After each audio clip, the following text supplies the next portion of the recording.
Well, good morning, everyone. I'd like to call to order this Pierce County Council meeting in Monday study session. It is Monday, September 23rd, 2024. The time is 11:01 a.m. All members are present except for Vice Chair Campbell and Councilmember Morrell. Both are excused. That brings us to item number 2, review of the September 24th, 2024 regular council meeting agenda. Ms. Long, good morning. Good morning. Thank you. This is your regular council meeting agenda for tomorrow afternoon. It is amended. We'll start with your consent agenda. You have a few items for introduction and scheduling on the consent agenda. One ordinance, and that's O 2024-553. This is the critical areas ordinance. You'll be referring this to CDEC and setting the final for November 12th. For resolutions, you have 4 items for introduction and scheduling. First up is R 2024-211. This is approving the 2025 Banaway Lake Management District annual work plan. You'll be referring this to EDIC and setting the final for October 22nd. Next is R 2024-212. This is approving the 2024-2025 funding recommendations of the Human Services Department for farmers markets. You'll be referring this to rules and setting the final for October 15th.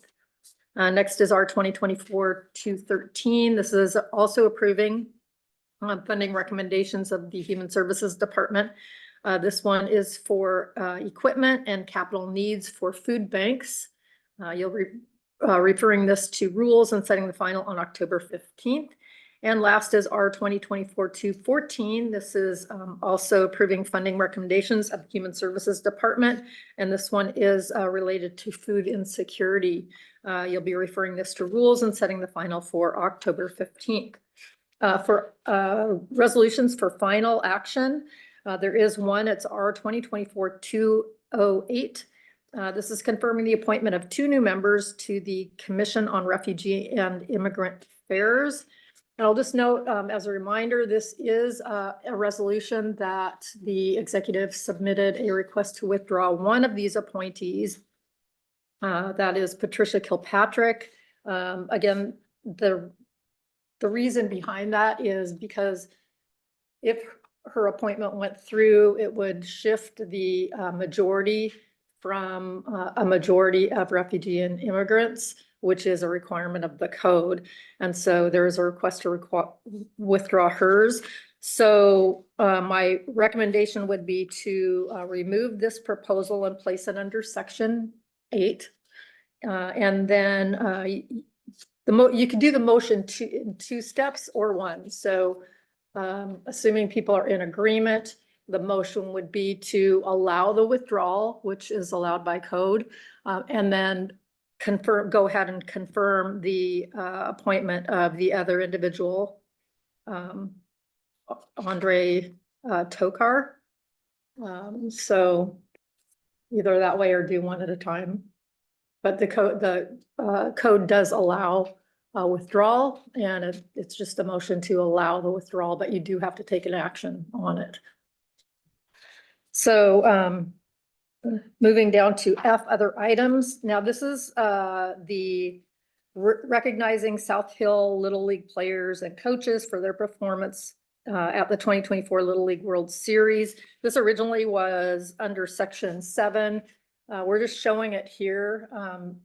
I think Councilmember Herrera will be taking that proclamation or recognition and awarding it in a separate venue, but it was originally under section 8. We're just showing that it is going to be acted on, but not in the same place on your agenda.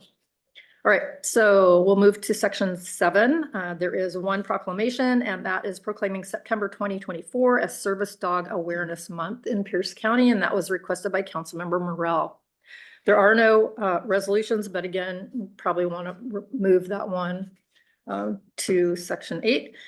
Under section 9 ordinances, you have one item here. It's O 2024-546, and this is establishing a prohibition on the use of compression brakes along Waller Road East in the Mid-County Community Area Plan, and also Crevaston Drive Northwest in the Key Peninsula Community Plan area.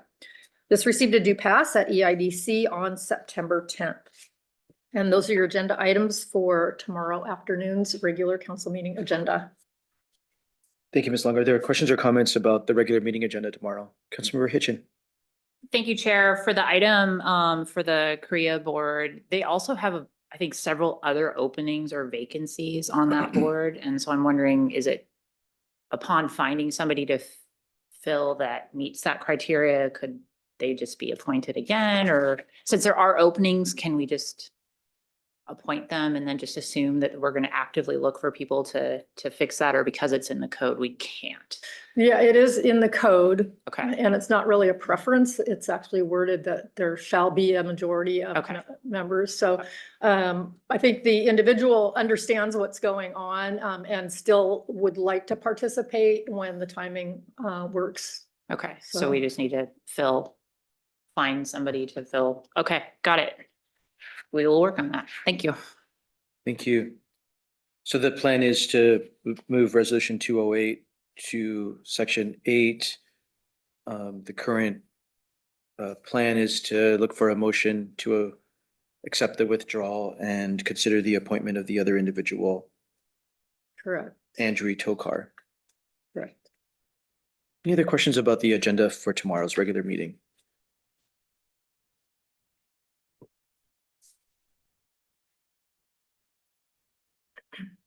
Not seeing any. Thank you, Ms. Long. We're at item number 3, review of committee agendas for the week. Ms. Long? Right, so this afternoon at 1:30, there is a Public Safety Committee meeting.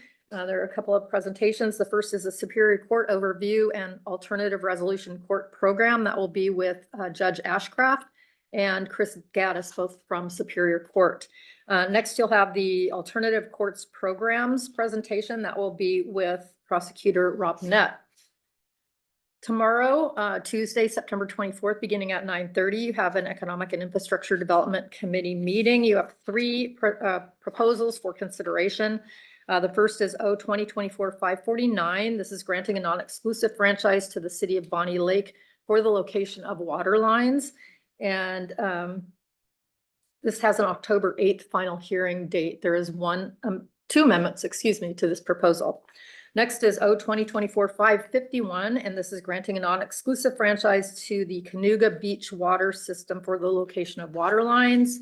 And this also has an October 8th final hearing date. This too has 2 amendments. And finally, you have O 2024-552. This is vacating a portion of 100th Street East. This has an October 15th final hearing date. At noon is your regular Tuesday study session.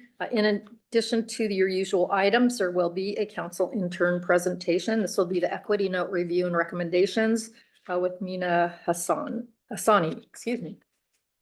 And at 3 p.m. is your regular council meeting.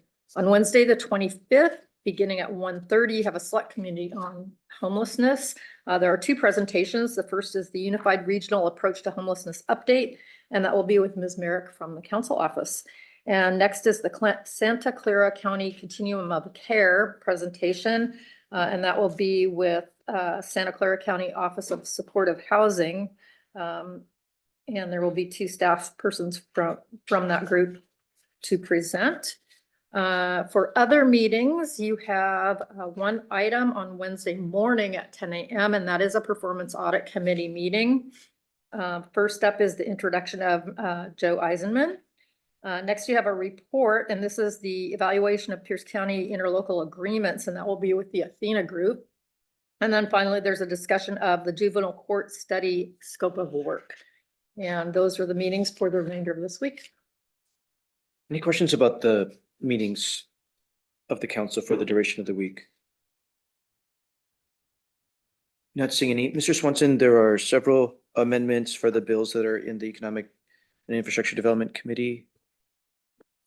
Yes, thank you, Chair Mello. And both the Amendment 1s and the Amendment 2s are the same language for both franchises. And you'll recognize the language from when we had Lake of the Woods up. We had the same 2 amendments on there. If you'll recall, when all these got put into the system, the department found some discrepancies of things that had not been implemented from Ordinance 2022-11S that they had not updated in their template language. The amendments do provide those updates. On both the amendment ones, you will, well, sorry, so with the amendment ones, this takes what was, used to be a standard period of 5 years that we are now doing initial franchises for a period of 10 years. I would also note in both the section 1 and in the exhibit where you see 5 being changed to 10, the word years is supposed to be in there, and that will be updated on the version you see at council tomorrow. That was a clerical discrepancy taking, that years is in the base language, should not have been taken out. So just going from, again, the 5 to the 10 years for both franchises, that is amendment 1. And then amendment 2, again, takes some language that exists currently in the Washington Administrative Code and exists in the Manual on Accommodating Utilities in the Right-of-Way. It's language referring to the necessity to get a permit from the Department of Natural Resources when work related to their monuments in the road is occurring. Again, so this will just be putting that in the actual franchise agreement, so that language is highlighted in a third place. Also, I would note, these are the last 2 franchises you'll see coming forward from the department that were in the pipeline prior to noticing this. So from now on, this language will just be put into the baseline of franchises coming forward. So these will be the last 2 we have to update through amendment. With that, did you have any, were there any questions or? Thank you. Are there questions about these amendments in front of the Economic Development Infrastructure Committee tomorrow? Thank you, Mr. Swanson. Thank you.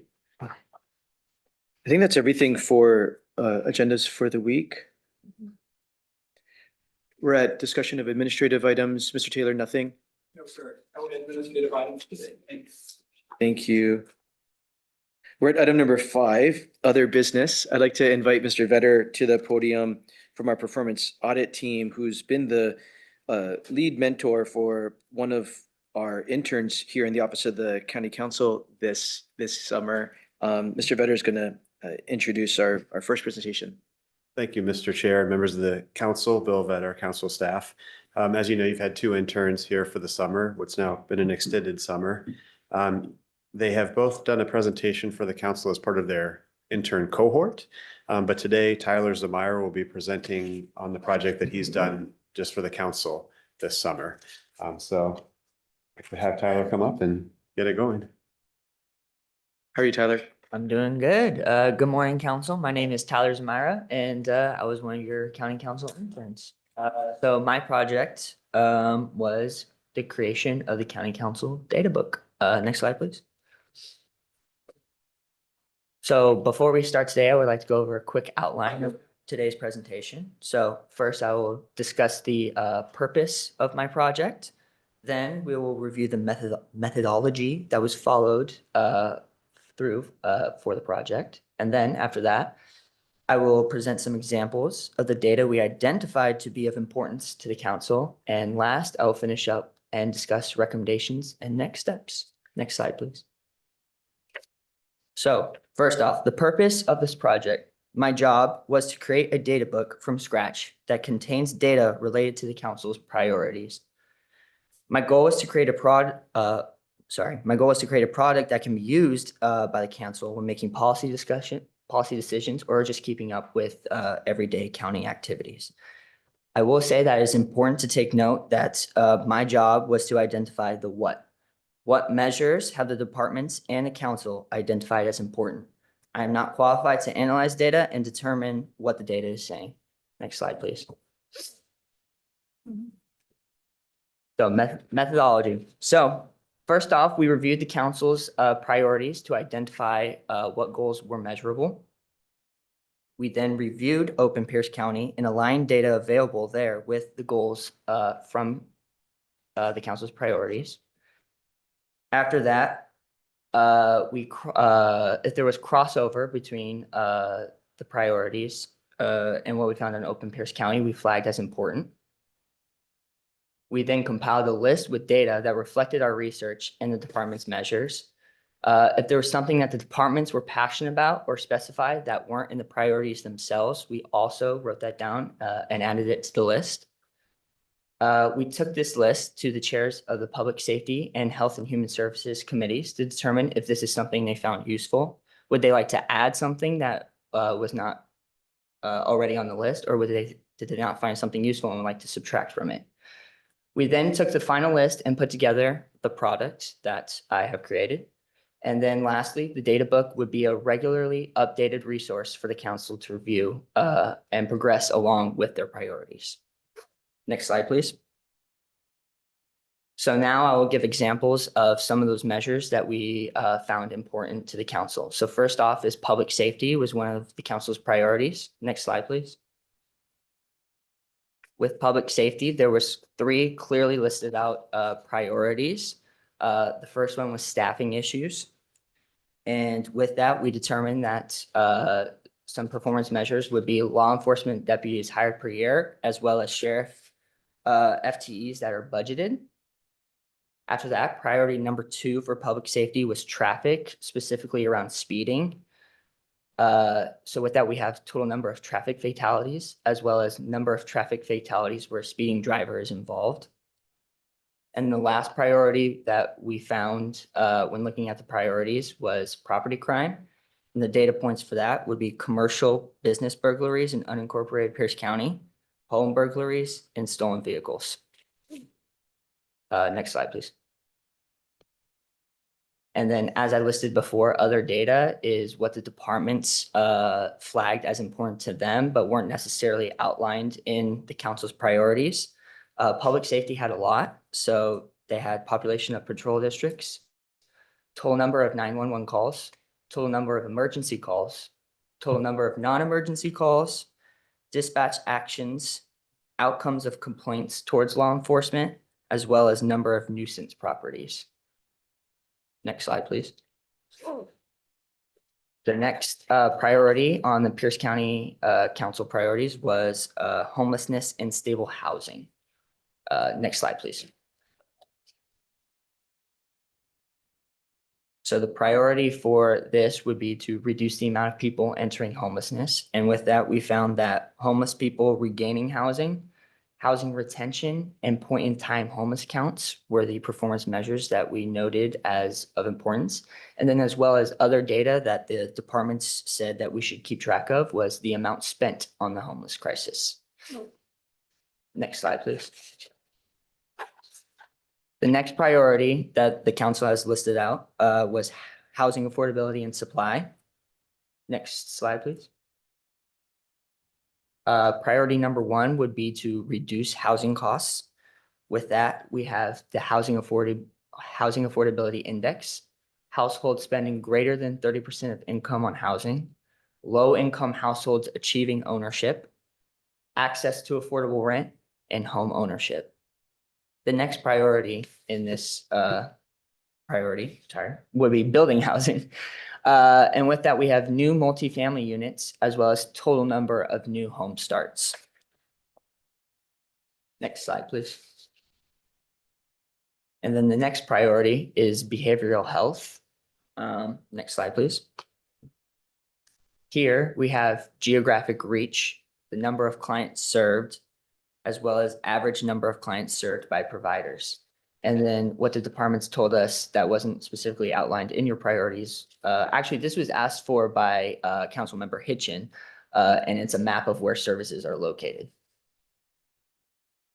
Next slide, please. And then lastly, we have substance use disorder. Next slide, please. And here data was kind of lacking, but what we found that was available was opioid-related death rate, drug-related death rate, and then as well as drug-related death rate by race.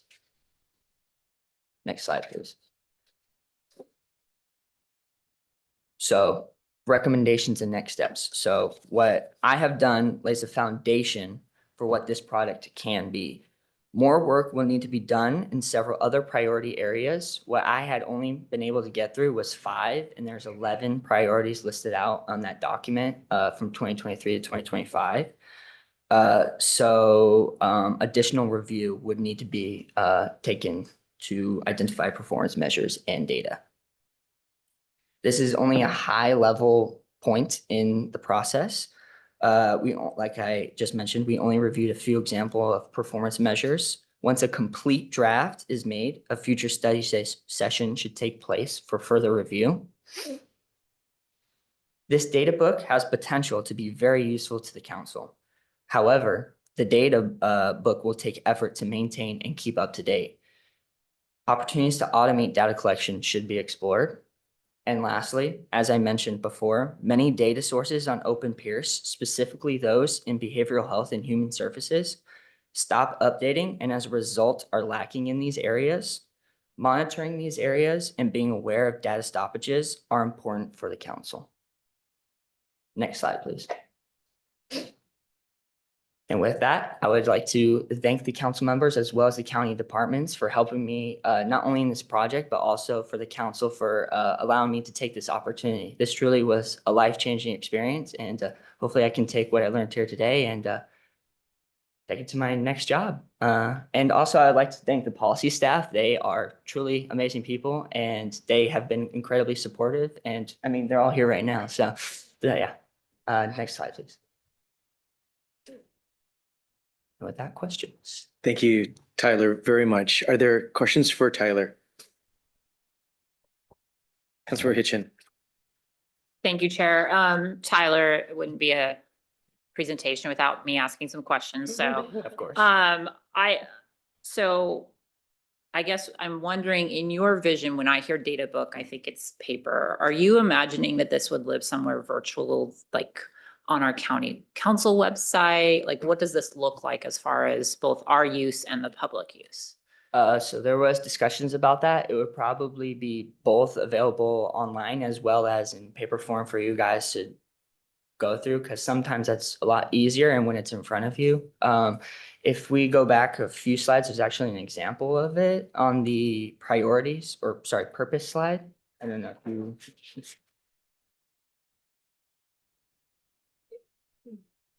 Sorry, Liz.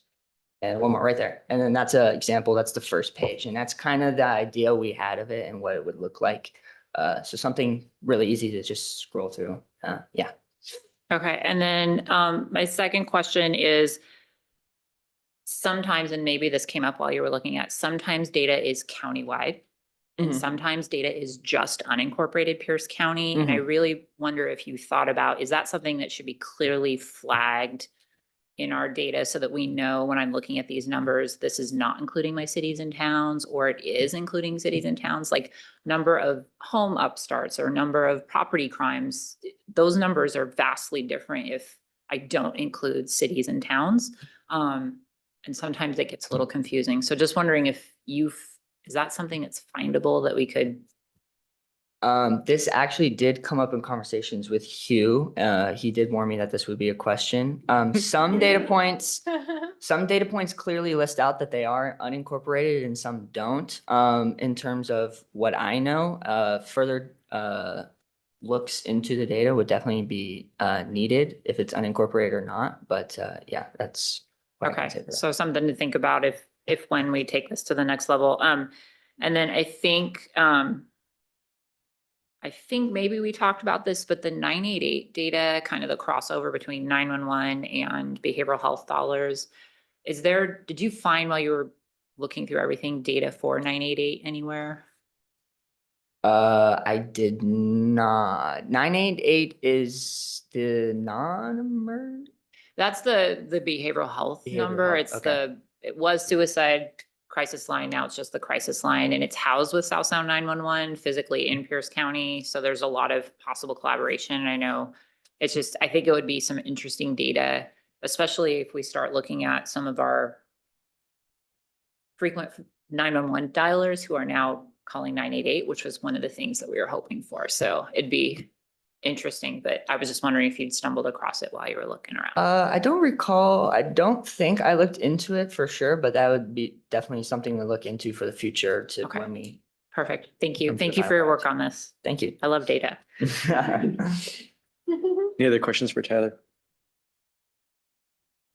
Well, Tyler, really great job. I've spoken with the policy team a lot this summer, who really enjoyed both of our interns and just said how professional and high quality your work has been and your attitude and just your skill level. So thank you for being on the team this summer.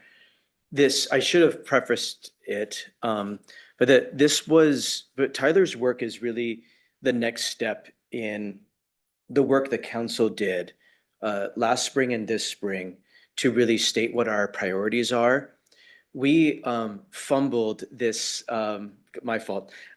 We fumbled a bit, classic, forming, storming, norming process. So that it is how it is. But we stormed a bit, I should say, not fumbled a bit. We stormed a bit this spring when we met in our retreat. The council takes our priorities very, very seriously, and we have 11 major priority areas. And we've been saying to ourselves, how are we really going to be tracking progress on the outcomes of the priorities that we're spending so much energy on, advancing policy or making key investments in? And there's measures all over the place, right? There's some measures in our budget book. There's some measures in Open Pierce County. There's measures all over the creation. But how can we hone it and really tie it really tightly to our council priorities and set it up in such a way, like you started to do, set it up in such a way where we can, over time, really follow the progress on these major measures. So you really did lay the foundation for this work. I know that Mr. Vetter and Mr. Taylor know that I'll be asking after your presentation today what next steps we can take to take your foundation and building blocks here and make progress on the rest of our 7 priority areas to build that foundation and so that we can keep it updated, as you said, and just really have something for council to be able to look at and answer the question, what progress are we making on these 11 different priority areas? So thank you, really great work. We're going to be very interested to see how we can really utilize this on an ongoing basis. So thank you for your service. All right, thank you.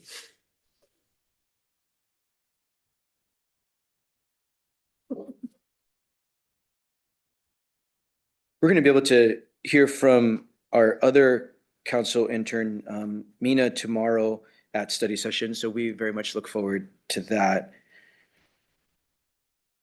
Is there any other business by council members?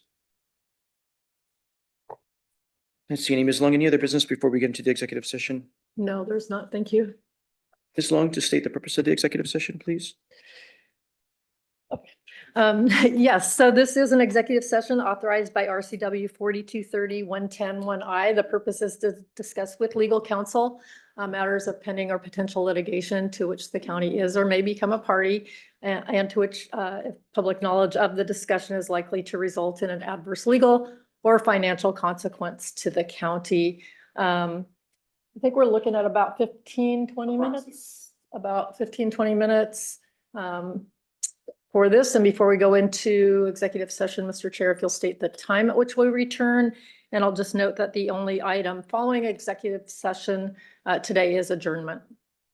Thank you. So we'll be in recess for the purposes of executive session until 11:55. We'll be at recess till 11:55. 3, 2, 1. The council is back from its executive session. The time is 11:55 a.m. There being no further business before the Pierce County Council in our Monday study session, we are adjourned.